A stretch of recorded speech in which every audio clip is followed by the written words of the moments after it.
Olá, família Operandi, tudo bem? Bom, hoje eu vou trazer um serial killer que é bem famoso. Você já ouviu falar do Ed Gein, que inspirou filmes como Massacre da Serra Elétrica e o Buffalo Bill do Silêncio dos Inocentes?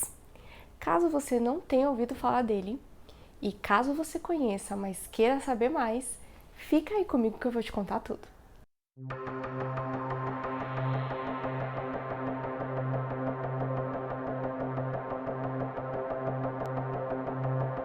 Edward Theodore Gein nasceu em 1906.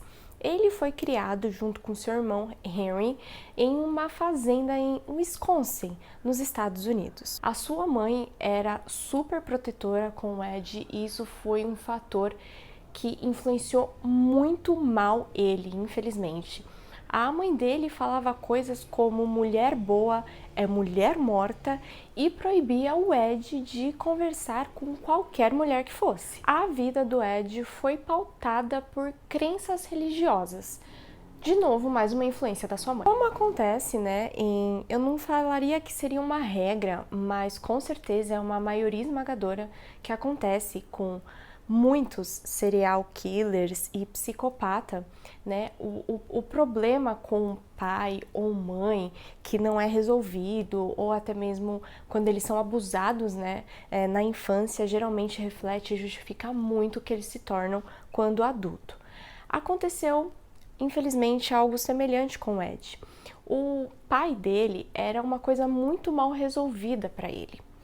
Ele, além de ser desempregado, né, o pai do Ed também era alcoólatra.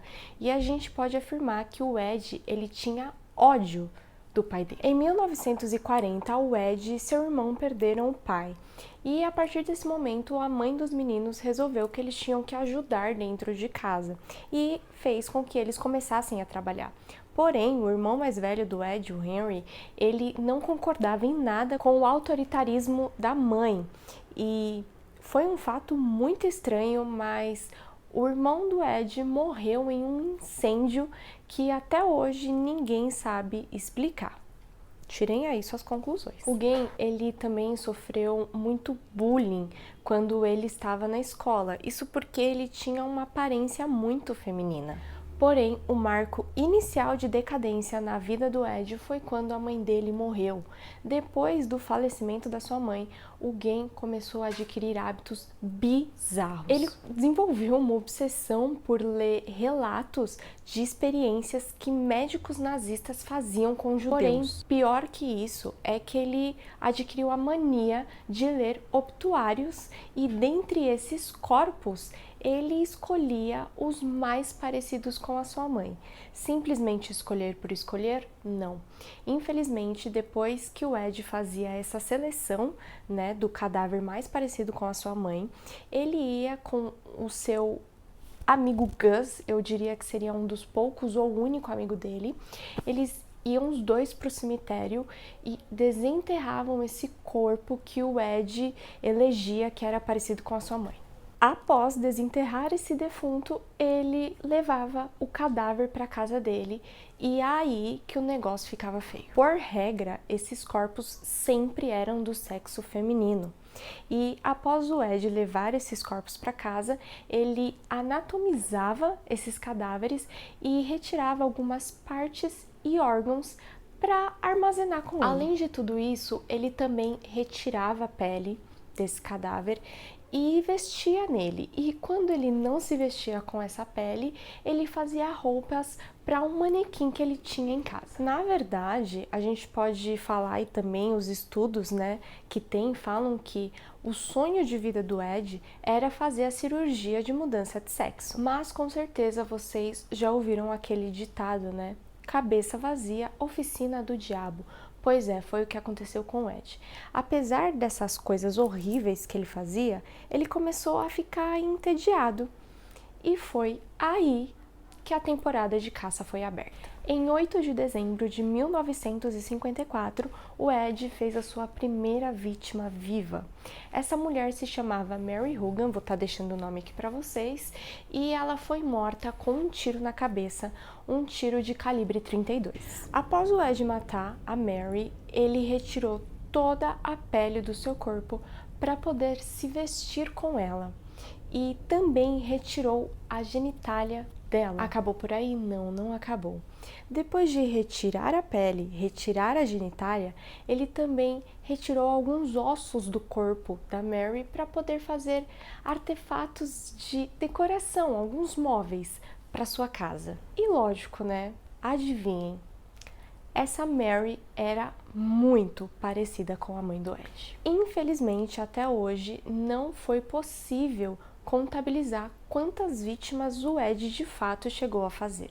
Entretanto, o freio, da sua matança veio quando ele teve a péssima ideia de sequestrar e assassinar a mãe de um xerife local. Essa mulher se chamava Bernice Worden, também vou estar deixando o nome dela aqui para vocês. A Bernice, a mãe do xerife, ela trabalhava numa loja de ferragens da cidade. E quando a polícia, começou a investigar o desaparecimento dela, eles foram na loja de ferragens e o próprio filho dela, que é xerife, verificou o livro diário da loja. E adivinhem qual nome ele encontrou? Isso mesmo, o nome do Ed. Eu preciso aqui falar para vocês que eu sou do time que não acredita que existe crime perfeito. Eu, graças também a muitos depoimentos e estudos, que eu faço e que eu vejo dos peritos, eles falam que você tem que conversar, com o corpo e com o local do crime, porque com certeza eles vão te passar todas as informações que você precisa. Então, eu sou do princípio que eu acredito que estudando bem o local e estudando bem o corpo, a gente consegue definir uma autoria. A partir daí, que o Ed teve essa falha de colocar o nome dele nesse livro diário, dos clientes da loja, a polícia chegou à casa do Ed e o Ed foi preso. Mas quando os policiais entraram na casa do Ed, eles não acreditaram no que eles estavam vendo. A Bernice, a mãe do xerife, ela estava pendurada de cabeça para baixo, fincada num gancho, e a essa altura do campeonato ela já estava sem a cabeça e sem o intestino. Como pouco caos é bobagem, os órgãos da mãe do xerife, naquele momento que eles estavam na casa, estava em pleno cozimento em uma panela no fogão da casa do Ed. Com o Ed preso, o seu julgamento teve início em 21 de novembro de 1957.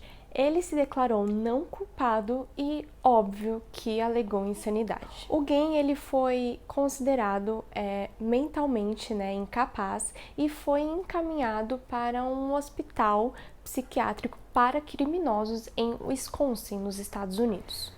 O Ed passou 10 anos nesse hospital e após esse período ele foi reavaliado e foi considerado apto para ir a julgamento. O julgamento do Ed aconteceu em 14 de novembro de 1968 e teve a duração de uma semana.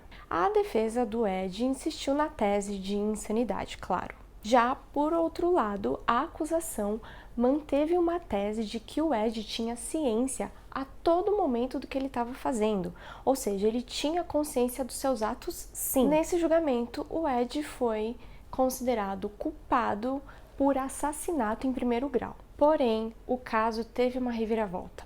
O juiz Robert H. Gomer prolatou uma sentença onde falou que o Ed Gane ele tinha insanidade mental. Com isso, a situação do Ed ficou na justiça como não culpado e ele foi encaminhado para um instituto psiquiátrico. O Ed ficou no Mendota Mental Health Institute até o fim da vida dele. E também preciso falar para vocês que os profissionais de lá consideravam o Ed um paciente modelo. Em decorrência de uma insuficiência respiratória e cardíaca, em 26 de julho de 1984, o Ed veio a falecer. Vou falar aqui para vocês umas aleatoriedades, mas eu acho legal caso você goste de filmes de terror. E para você ter aqui, eu acredito que você simpatize com o assunto. O filme Psicose, do Alfred Hitchcock, e o romance Psicose, do Robert Bloch, eles foram inspirados na vida do Ed Gane.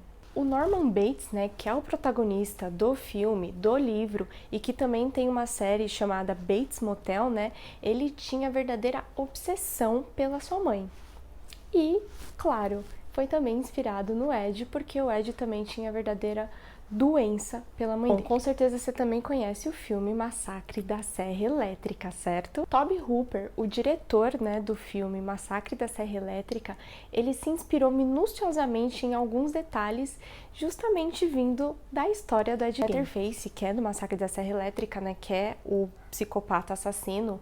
Ele também, por ele usar uma máscara de pele humana, foi inspirado no Ed, e também a Casa dos Horrores do filme, que também vem com requintes de canibalismo, e a decoração da casa, que vem com partes de corpo humano, vieram da história da vida do Ed. E o icônico filme Silêncio dos Inocentes, que se você não assistiu, é um filme que não tem como viver essa vida sem assistir.